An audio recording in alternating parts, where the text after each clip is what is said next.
Ok. Esse livro aqui tem uma parte, ele é um livro muito legal de histórias de relacionamento, e sempre que a gente for ler sobre relacionamentos de uma forma geral, esse livro das histórias de amor, o Para que o Amor Dê Certo, Amor à Segunda Vista, todos os livros do Bert que chega numa parte de relacionamento, principalmente relacionamento de casal, é inevitável, nós entraremos em contato com esse tema básico que é do amor interrompido, ou como algumas pessoas falam, movimento interrompido, né? Em algumas obras vocês vão encontrar esse tema, amor interrompido, em outras obras vocês vão encontrar movimento interrompido e vocês vão ver o porquê dessa diferença, tá? Então, o que o Bert Hellinger fala no livro Histórias de Amor? O movimento em direção a alguma coisa. Então, muitas vezes vivenciamos que o amor não dá certo. E por qual motivo ele não dá certo? Na medida em que há uma separação, o fluxo da vida é interrompido. Se estivermos fora de um relacionamento, quando perdemos alguém de que precisamos e amamos, não podemos alcançar o nosso objetivo. Todos os nossos problemas essenciais estão relacionados a uma separação, a um movimento em direção a alguém importante e que foi interrompido, constituindo uma perda. O primeiro movimento essencial em direção a alguém importante para nós é um movimento em direção à mãe ou ao pai. Quando esse movimento deu certo, somos felizes e bem preparados para a vida. Então, olha só o que ele fala aqui. Todos os nossos problemas essenciais estão relacionados a uma separação, a um movimento em direção a alguém que foi importante, e que foi interrompido a uma perda. Então, a gente começa a compreender aqui que existe uma razão para que essa figura ela seja assim a base, a essência do fluxo de vida, que é o que ele fala ali na frente, ali em cima, né? Às vezes vivenciamos um amor que não dá certo. E ele não dá certo porque há uma separação. O fluxo de vida é interrompido. E o que vocês acham, gente, que pode interromper e que pode separar um filho de uma mãe? Pensando assim que ele diz ali logo no final, o primeiro movimento essencial em direção a alguém importante para nós é um movimento em direção à mãe e depois ao pai. Por que será que eles são tão importantes? Esse movimento, né, de em direção a essa mãe. Por que ele é tão importante? Vamos pensar assim de uma forma bem simples, tá? Bem simplista. Porque como animais, e nós somos animais que demoram para se desprender, né, para ter uma autonomia física num primeiro momento para sobrevivência e depois psíquica, né, para sobrevivência. Nós somos animais que dependem durante muito tempo dos nossos cuidadores. Vamos colocar aqui da mãe e do pai, num primeiro momento mais a mãe, depois o pai, para nossa sobrevivência. Então, esse vínculo que é construído, né, que foi falado, ele é um vínculo que ele tem como base, num primeiro momento, a minha sobrevivência. Né? E quando há uma separação, onde eu, enquanto bebê, vamos pensar ali no bebê, né? Lá no início, que quanto menor, mais dependente, mais eu preciso daquela mãe, ou daquele pai, ou daquele cuidador, não é verdade? Quanto menor, mais dependente para me alimentar, para me trocar, para me cobrir, para tudo. Qualquer afastamento desse pai ou dessa mãe, principalmente da mãe, já que o tema maior hoje é a mãe, esse corpinho do bebê, ele compreende como um risco de vida. Então, a minha sobrevivência pode estar em perigo. Então, vamos lá do início, fazer uma digressão um pouquinho. Vamos pensar aí numa mulher que engravida, na melhor das hipóteses, uma mulher que desejou engravidar, né? O mundo perfeito, que planejou engravidar, que teve uma gravidez tranquila, onde ela se sentiu apoiada, segura, que teve o mínimo de hormônios de estresse, né? E esse bebê foi crescendo, apenas recebendo comidinha e hormônios do bem. O que são os hormônios do bem? Dopamina, serotonina, endorfina, né? Tudo good vibes. E de repente chega o momento de nascer e ambos, filho e mãe, juntos em trabalho de equipe, nascem, né? Ele empurrando com os pezinhos essa parte alta da barriga, como um parto normal, e a mãe expelindo o bebê no parto normal. Ou seja, Walt Disney, né? Tipo filme da Disney. Sucesso, êxito. Primeiro êxito. O bebê se vincula à mãe, porque num primeiro momento havia uma simbiose, bebê e mãe era uma coisa só. Não havia essa separação, era uma coisa só. E de repente houve a primeira perda. A primeira experiência de luto, né? Eu perdi a minha casa e eu estou agora numa nova experiência sensorial, totalmente diferente, né? Porque é outro temperatura, textura, tudo diferente, outros ruídos, outros estímulos. Mas se o vínculo continua, vida que segue, a vida flui.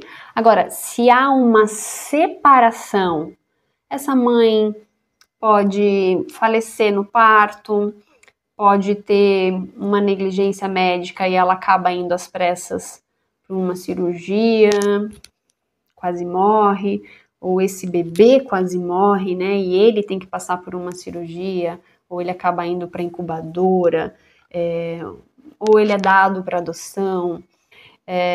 Então, assim, há muitas formas de você vivenciar, de nós, né, vivenciarmos essa separação. Às vezes dá tudo certo na hora do nascimento, mas por alguma razão a mãe não tem o leite, ou o leite não desce, ou acontece alguma coisa, de repente o bebê nasceu e, sei lá, o pai foi embora, ou a mãe acabou perdendo o próprio pai ou a própria mãe, outra pessoa faleceu da família, uma tragédia acontece. Tantas coisas podem acontecer nesse período, gente. Tantas coisas. Ou é um período que essa mãe está passando por dificuldades financeiras, ou ela já tem um outro bebê em casa esperando. Muitas coisas podem acontecer que culminam, né, melhor dizendo, numa percepção dessa criança em que essa mãe não está mais ali, ou temporariamente não está ali, ou numa necessidade dessa criança ela não está ali. E aí o que geralmente acontece? A única forma de um bebê chamar a atenção da mãe é através do choro. O choro é uma forma de descarregar o sistema nervoso sobrecarregado do bebê. Hoje já tem muitos estudos falando sobre isso, né? Já dando uma pinceladinha sobre a questão de trauma, fisiologia de trauma. O choro é a maior fonte de descarga de estresse do sistema nervoso da criança. Então, assim, se a criança tá chorando, claro, além de ser uma necessidade, né, básica, comida, frio, dor, também é uma forma de liberar o estresse pela falta de comida, pela dor, por tudo isso, né? Então é muito importante nós acolhermos os choros das crianças, depois elas vão compreendendo e aprendendo a descarregar esse estresse de formas diferentes, ou pelo menos deveria, né? Nós deveríamos ter aprendido a descarregar de uma forma diferente. E muitas vezes o que acontece é que essa criança, ela fica muito tempo separada da mãe, ou porque foi para a incubadora, ou porque passou por algum processo cirúrgico, ou porque simplesmente a educação, né, aquilo que a gente aprendeu, fez com que essa mãe deixasse aquela criança por um tempo sozinha chorando, ou ela não estava disponível, ou passou um tempo e de repente essa mãe precisou sair para trabalhar, enfim, tantas coisas. O que vai acontecer dentro da estrutura psíquica dessa criança?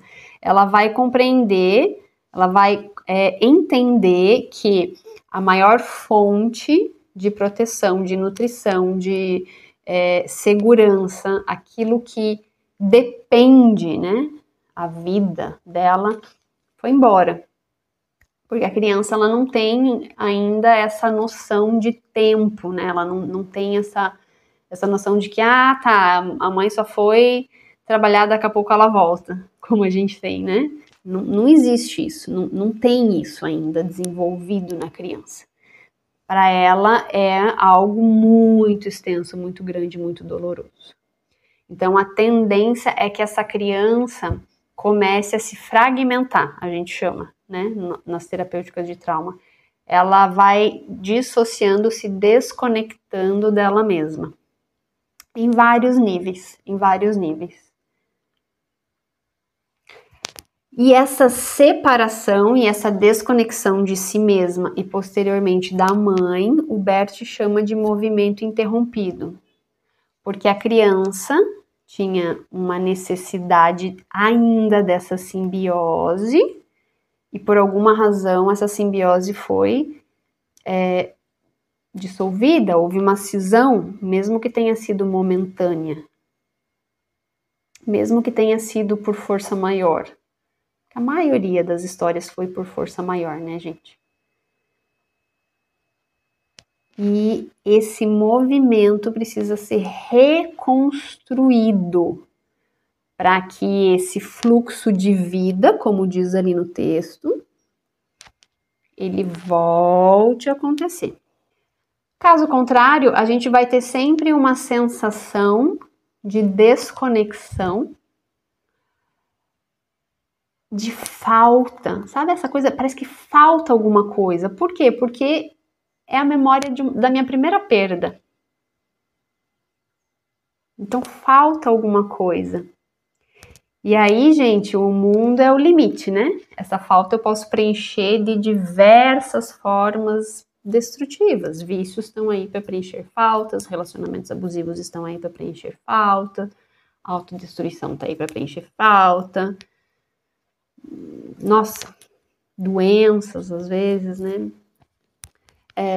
Então a gente vai ter essa sensação de desconexão. E aí essa criança cresce com essa desconexão, com essa separação, e vai para as relações, e duas coisas podem acontecer. Ou ela projeta isso nas relações, desejando inconscientemente, né? Tentando. Porque assim, a gente vai compreender todo trauma, ele tende a querer ser descarregado. A gente fala trauma, mas assim, todo movimento ele quer ser completado, melhor dizendo. Né? Ali no vídeo do Bert ele fala isso, né? Um dos movimentos de solução de trauma, de movimento interrompido é o quê? É você completar o movimento. Então, todo trauma é um movimento incompleto. Nesse caso, é um movimento simbiótico com a mãe, que não foi completo. Não dentro do tempo que deveria ser. Em algum momento, esse movimento simbiótico se rompeu. Precocemente, né? Por isso que a gente fala dos traumas precoces, né? Então, quando eu vou para a vida e para as relações levando esse eco, né? Levando essa separação, essa dor. E aí eu também não consigo me conectar com as pessoas. Por quê? Porque quando eu vou chegando próximo de um processo de intimidade com as pessoas, e essa intimidade, ela se aproxima, ela traz uma memória fisiológica, geralmente, tá? Daquela primeira intimidade que eu tive, vem também a memória da dor da separação. Por isso que o Bert falou no vídeo ali, né?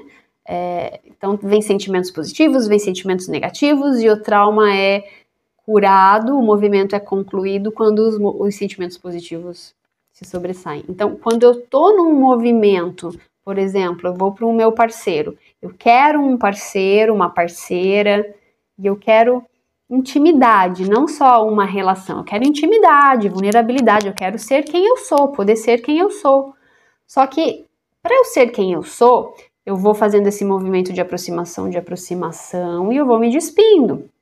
Vai chegar um momento em que a memória fisiológica que está no meu corpo tô no mesmo lugar de vulnerabilidade que a minha criança teve, só que essa vulnerabilidade no passado teve dor, porque a pessoa, que no caso era minha mãe, que deveria estar ali para me suprir, para me cuidar, para me nutrir, foi embora. E aí eu congelo, porque eu rememoro isso na outra relação de intimidade, que seria, por exemplo, o meu parceiro, a minha parceira. E aí, cada um vai manifestar de um jeito. Tem pessoas que congelam, que é bem um sintoma clássico de um trauma, né? Paralisam. Tem pessoas que recuam na intimidade. E tem pessoas que projetam, jogam, né, para cima do outro esse lugar de me dê aquilo que me falta. Então, você veja que a gente está falando aqui só de relacionamento, mas a mesma coisa, alguém falou de dinheiro, né, no começo, relação com dinheiro, é a mesma coisa. Então, eu vou, me aproximo, daí quando eu vou relaxar, que é aquele movimento do bebê no colo da mãe, né, ai, tô seguro, ai, gostosinho, cadê a mãe? Né? Aí quando eu começo a relaxar na relação financeira, cadê o dinheiro? Foi embora. Né? Ou seja, a memória é o quê? A memória de uma perda. A memória de que aquilo que eu preciso para sobreviver não está ali disponível. E aí a gente traduz isso de várias formas. A gente traduz isso na questão financeira, a gente traduz isso com os clientes que não chegam, a gente traduz isso com o meu parceiro que não me dá apoio, a gente traduz isso até com os meus próprios filhos, que nem deveriam estar no meio do rolo, mas a gente acaba jogando, sobrecarregando os nossos filhos, você não me reconhece, blá, blá, blá, blá, né? Então, a gente acaba encontrando e rememorando essa falta, né? Esse lugar de dor da criança o tempo todo. E lá o Bert fala no vídeo, lembra? A única forma é eu reconstruindo esse movimento. Só que quando eu reconstruo esse movimento, também vai vir sentimentos difíceis. É quase que inevitável nós trabalharmos uma cura de trauma, principalmente quando a gente fala trauma de vínculo, que é a cura do movimento interrompido à mãe, principalmente, ao pai também, mas é de outra forma. A mãe, principalmente, é inevitável nós nos depararmos com dor. E é uma dor doída, daquela que, sabe, parece que é assim nas entranhas, que quando você realmente dá espaço para ela, é um choro doído. Para quem consegue chorar, porque às vezes a pessoa bloqueou tanto aquela dor que nem consegue chorar. Então a gente tem que primeiro passar, né, por todo um processo de sensibilizar novamente aquele corpo, para depois de autorizar aquele corpo a sentir, ok, agora a gente vai criando recursos positivos, que é um espaço, que é o espaço que o Bert falou ali no vídeo, né? Eu só consigo reconstruir o movimento se eu tiver num espaço seguro. Lembram que ele falou ali no vídeo? Então, eu só consigo reconstruir se eu tiver num espaço seguro. Se eu não tiver num espaço seguro, eu não vou conseguir reconstruir o movimento. Por quê? Porque vai vir dor. Que é a dor primária que a gente chama. Em alguns livros, eu acho que ele coloca como sentimentos primários, sentimentos secundários. Eu não sei se vocês lembram disso, desses termos. Em algumas obras ele usa esses termos, né? Os sentimentos primários, secundários, adotados. Então, essa dor é um sentimento primário, né? O sentimento real, porque às vezes a gente mascara. Ah, eu não sinto dor, mas eu sou tão raivosa. A raiva é um sentimento secundário para mascarar o sentimento primário, que é a dor. E quando eu estou falando, por exemplo, de um atendimento, né, já que tem consteladores aqui, quando eu estou falando de um atendimento, eu preciso começar a reconhecer no meu cliente quando aquele corpo que está ali do meu lado, seja no atendimento individual ou no grupo, está começando a chegar perto desse lugar de memória de dor. Porque a tendência é que se aquele ambiente não está seguro o suficiente, ele retraumatizar. Que é o que a gente está vendo que está acontecendo por aí, né? Por isso que a constelação está sendo tão apedrejada. Porque se eu não tenho essa sensibilidade de perceber esses limites, né? Ou como o corpo do meu cliente navega nesses espaços dolorosos, pode ser que eu force mesmo a barra.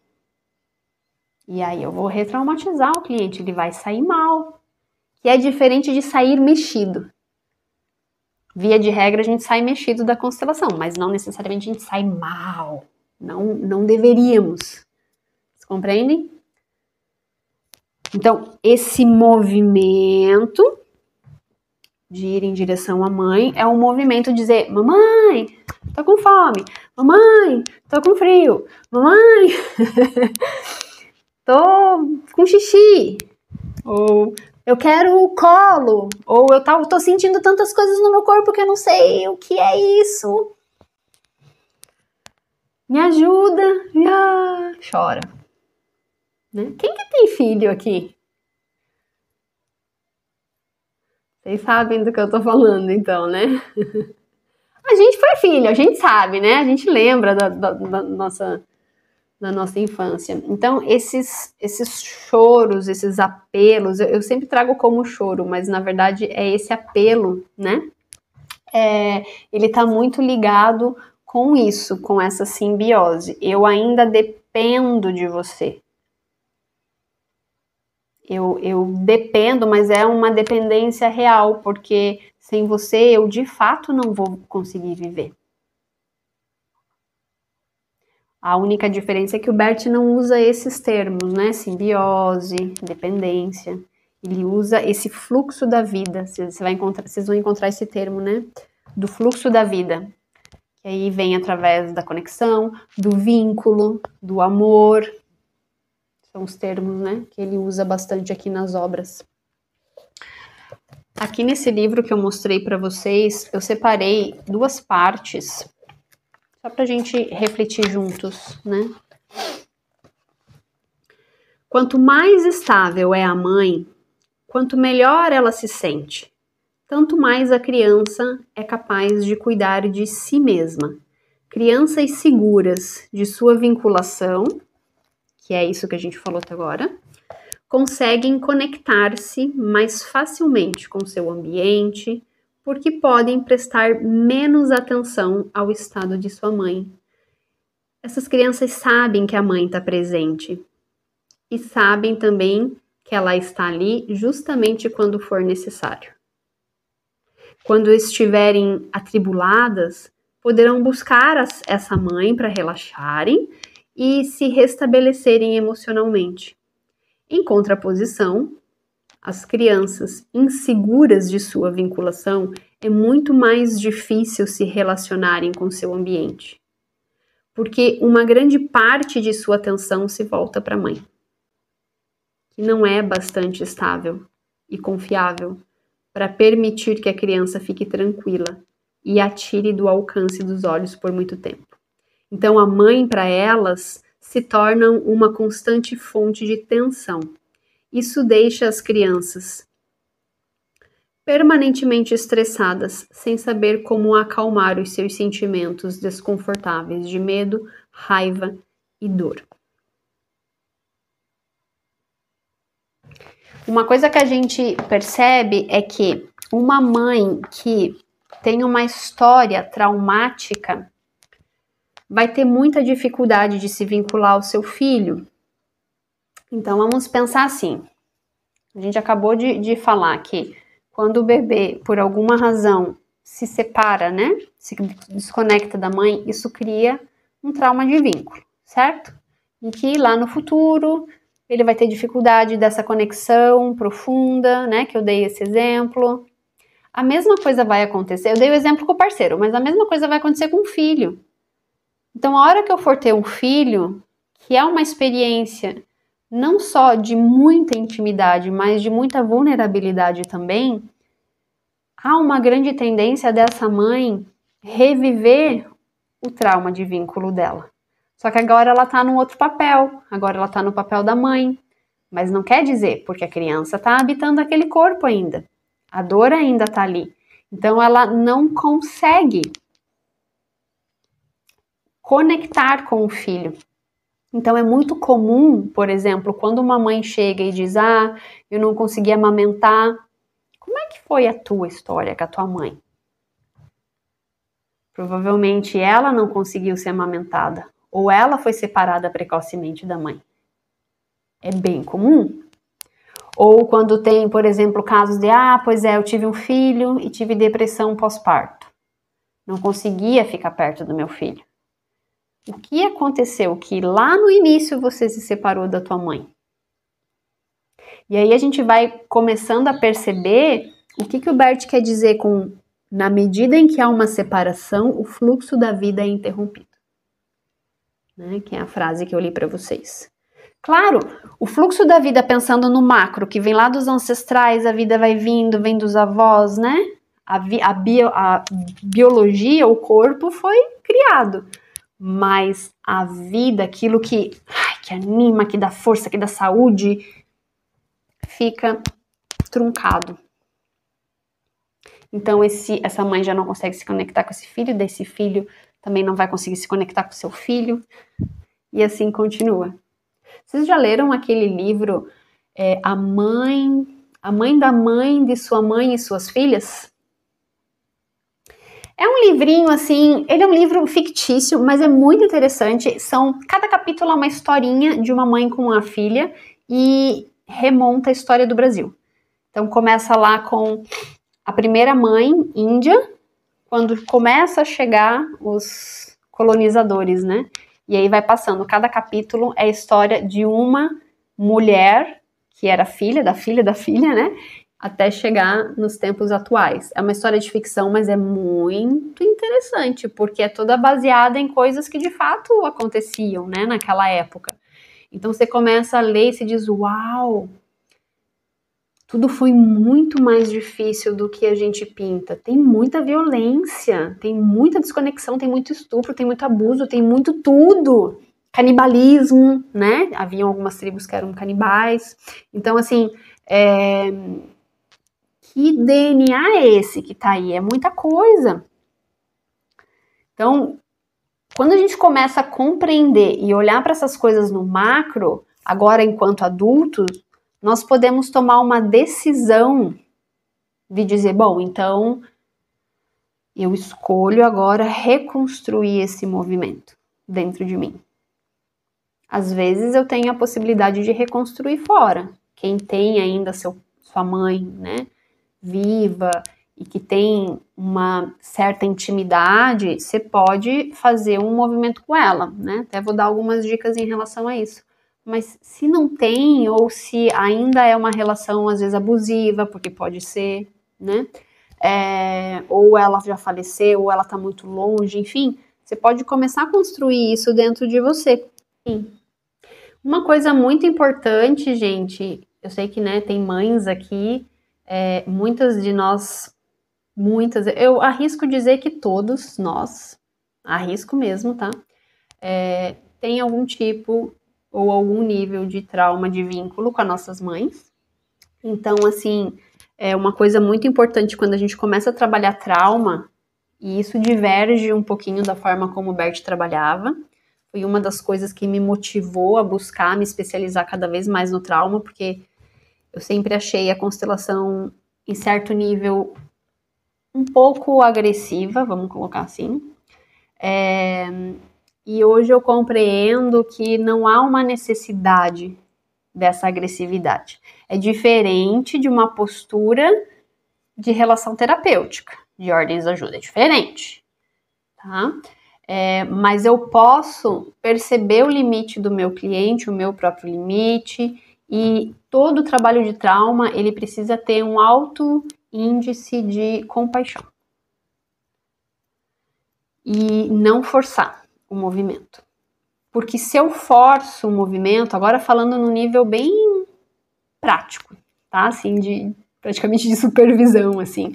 Se eu forço o meu cliente, ele vai fazer o movimento só para te agradar, só para você. Só que ele vai fazer num estado meio catatônico, assim, sabe? Você vê que a pessoa não tá muito ali, já dissociou, já tá demais para ele. Então ele vai fazer meio num modo zumbi. Que é o que eu já vi acontecer, né? Por exemplo, tá rolando a constelação, e aí aparece um movimento interrompido no campo ou no próprio corpo do cliente, e às vezes o constelador força a barra, né? Vai, abraça, abraça. Não vai funcionar se ele não estiver completamente presente naquele movimento. Para vocês terem ideia, todas as constelações de movimento interrompido que eu presenciei nos seminários do Bert que eu participei, um movimento onde o representante, né, do cliente olhava para a mãe ou para o pai, e eles começam geralmente bem afastados, e aí o cliente vai dando pequenos passos em direção a essa mãe. Olha, chega a demorar assim, uns 40 minutos, tranquilamente. Só essa caminhada. Então eu preciso ter muita presença de ajudar o cliente a suportar todas as sensações que vêm naquele corpo daquele cliente, sabe? A todo aquele manancial de emoções, de para frente, para trás, de para frente, para trás, porque é uma constelação só de cura de movimento interrompido. Então, assim, demora, eu não posso forçar, né? Só para encerrar em termos de leitura, ainda nesse livro, mais para frente, o Franz fala assim: os pais que de algum modo foram afetados por traumas em suas vidas, muito provavelmente terão dificuldade para proporcionar a seus filhos o desenvolvimento de uma vinculação segura.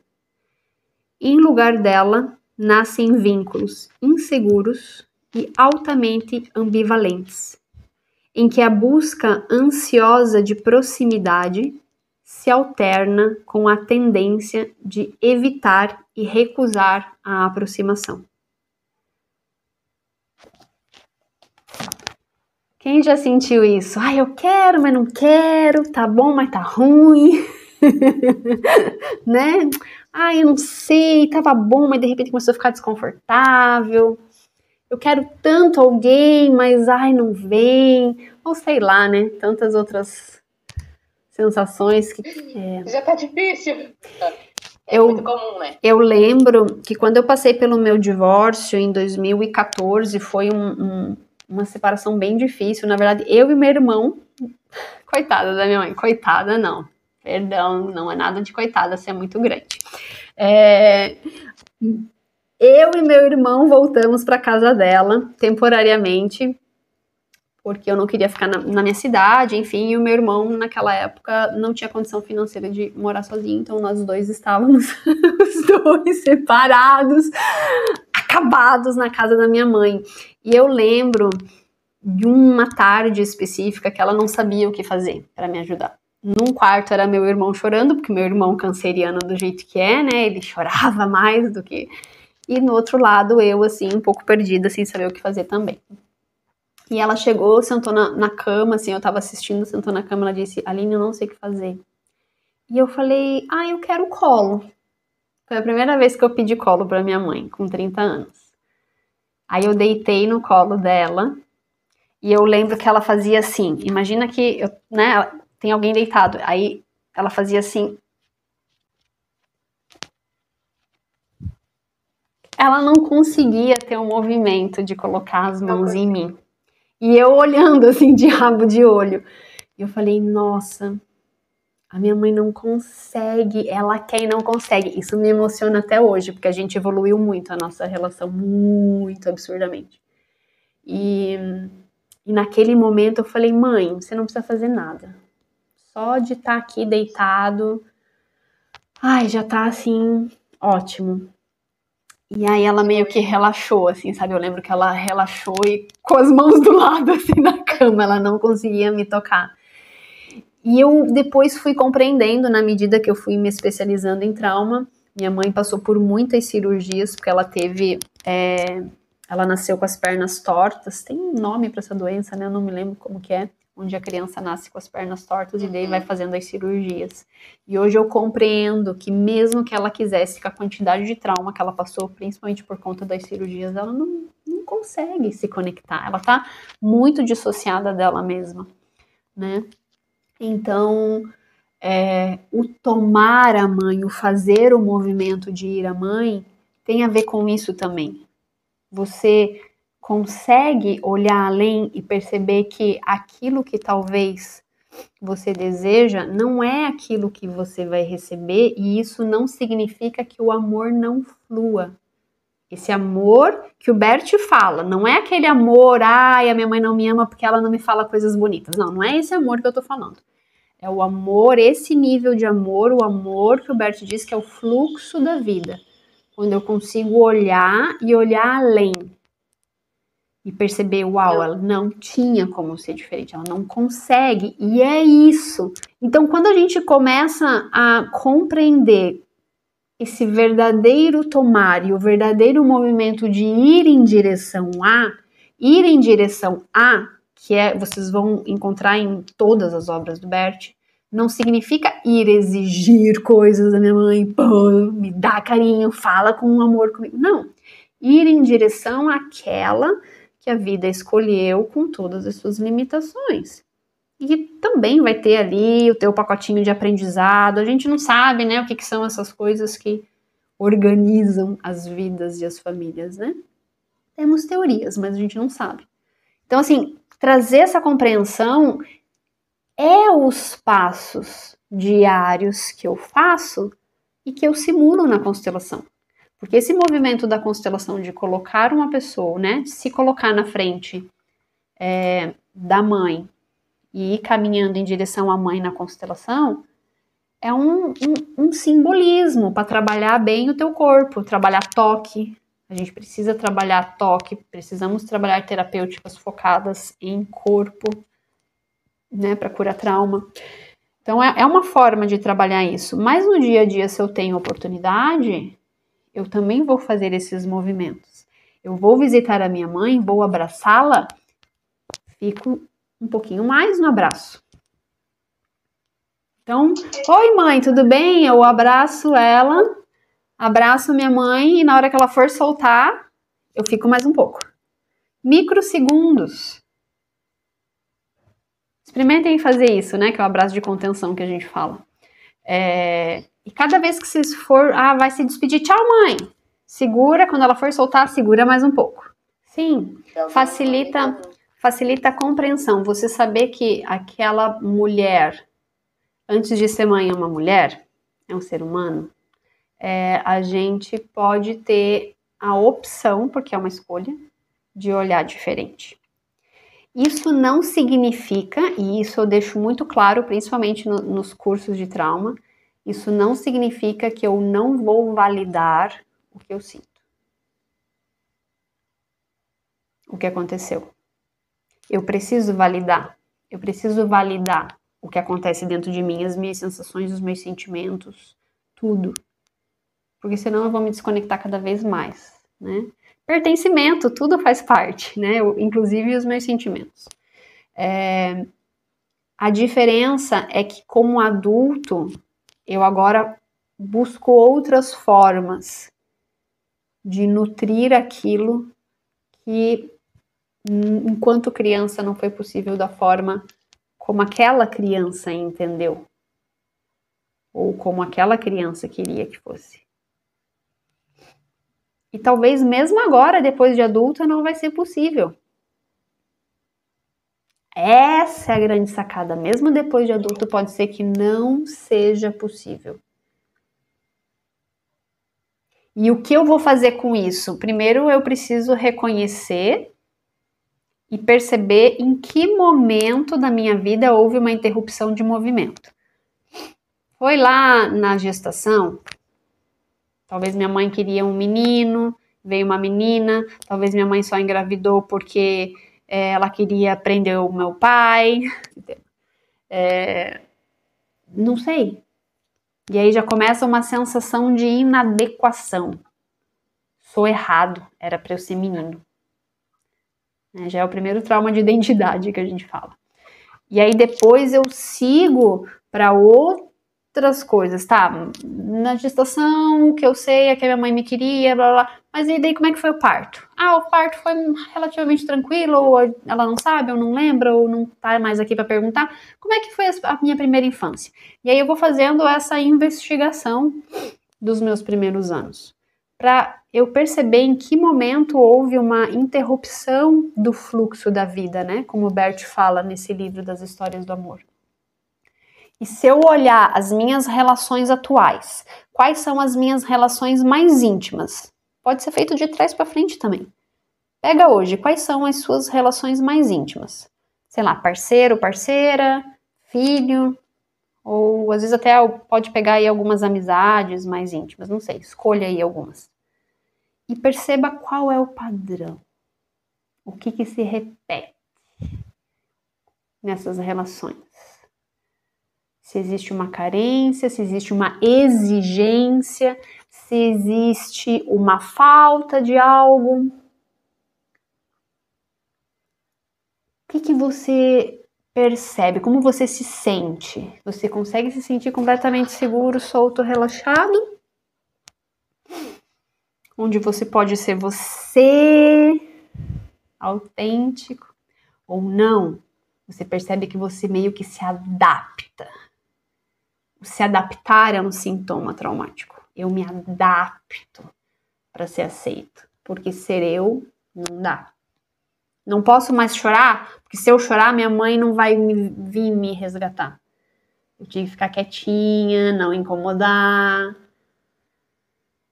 E aí eu vou sendo a boazinha na relação, eu compreendo as coisas. Como eu percebo, assim, né? As minhas relações mais íntimas. Ali tá a dica de em que momento houve essa interrupção de movimento lá atrás. E eu começo a refazer isso comigo. Se eu não tenho a minha mãe para treinar abraço de contenção, se eu não tenho a minha mãe para pedir, para dizer, mãe, queria tanto desabafar, ou sei lá, me ajuda aí com algum dinheiro. Eu conheço pessoas que vêm atender, que vêm fazer atendimento, né? Principalmente de constelação, autônomos. Os terapeutinhas têm muito isso. Eu tô passando dificuldade financeira, minha mãe até me ofereceu dinheiro, mas eu não quero. Porque eu vou me sentir uma fracassada, não sei o que. Tua mãe tá te oferecendo dinheiro, criatura, aceita, é tua mãe. E faz algo de bom com esse dinheiro. Vai lá pagar sua terapiazinha, paga o curso, faz algo de bom, toma. Né? Então, assim, como você pode fazer um movimento? O movimento não é só emocional. Às vezes pode ser assim, com dinheiro. Minha mãe me ama quando ela me oferece dinheiro. Como você se relaciona com isso? Você toma de bom grado. sabe? Então comecem a perceber como vocês podem fazer esse movimento, porque o que geralmente a pessoa que tem um trauma de vínculo quer? Que o outro faça o movimento. A minha mãe tinha que fazer o movimento, o meu parceiro tinha que fazer. Mas quem é o necessitado? Quem é o bebê que está precisando? Então é o bebê que faz o movimento de pedir, de ir em direção a. Porque como é uma relação simbiótica, a melhor forma de você reconstruir o movimento é com alguém, nem que seja num set terapêutico, nem que seja com o seu terapeuta, nem que seja com o seu constelador de confiança, sabe? Porque é uma simbiose e há muita memória corporal. Então o teu corpo precisa participar da cura, porque a dor está no corpo, a dor da separação. Né? Então, o que pode acontecer também, e que pode ser uma dica? Eu não tenho como reconstruir isso agora, mas, por exemplo, eu tenho uma amiga que toda vez que ela vem me visitar, a gente dá 3 beijinhos. Vou começar a dar abraço de contenção nela. Ah, o meu parceiro, de vez em quando, sei lá, quando a gente tem uns chamego, eu vou ter uns chamego, assim, onde eu vou ficar agarradinho nele, para que o meu corpo comece a relaxar com intimidade. Veja, eu não estou dizendo para você transferir para sua amiga ou transferir para o seu parceiro a questão da mãe, não é isso. Eu estou sugerindo que vocês treinem o corpo de vocês a ficarem cada vez mais seguros com o contato de um outro corpo. Se nós pensarmos que nós estamos vivenciando aí uma pós-pandemia, isso vai ser um pouquinho mais agravante, porque a gente teve aí uma memória séria de trauma de morte, né, por conta do coletivo, isolamento social, então talvez seja um pouquinho mais desafiador para algumas pessoas. Mas é um dos melhores caminhos, uma das melhores soluções é você ficar cada vez mais confortável com a proximidade física e o toque da outra pessoa, de uma forma consciente. Então, vocês vão ter a percepção de que o movimento está sendo curado, não só através da forma como você se relaciona com o mundo e tudo isso, mas com o quão confortável você fica com intimidade. E intimidade não significa sexualidade, tá? Porque eu conheço pessoas que são altamente sexuais, não tem pudor, que é uma outra coisa, pudor é uma coisa, intimidade é outra, mas não conseguem conexão, não conseguem ser quem elas são. Porque isso é intimidade. Com aquela pessoa eu sou quem eu sou e eu sou acolhida. O meu corpo relaxa com aquela pessoa. Esse é um bom sensor de que o movimento interrompido já está em vias de cura, né, de reconstrução. Então, é o treino, sabe? E vocês vão perceber que a maioria de nós fica, né, meio que tensiona, vai abraçar alguém e fica assim, né, meio tensa, daí você, relaxa, às vezes prende o ar. Isso pode ser sintoma de movimento interrompido. Pode ser outras coisas também, pode ser que tenha trauma sexual, pode ser outras coisas, mas se eu tô numa intimidade, sabe, eu posso pensar que tem ainda movimento interrompido.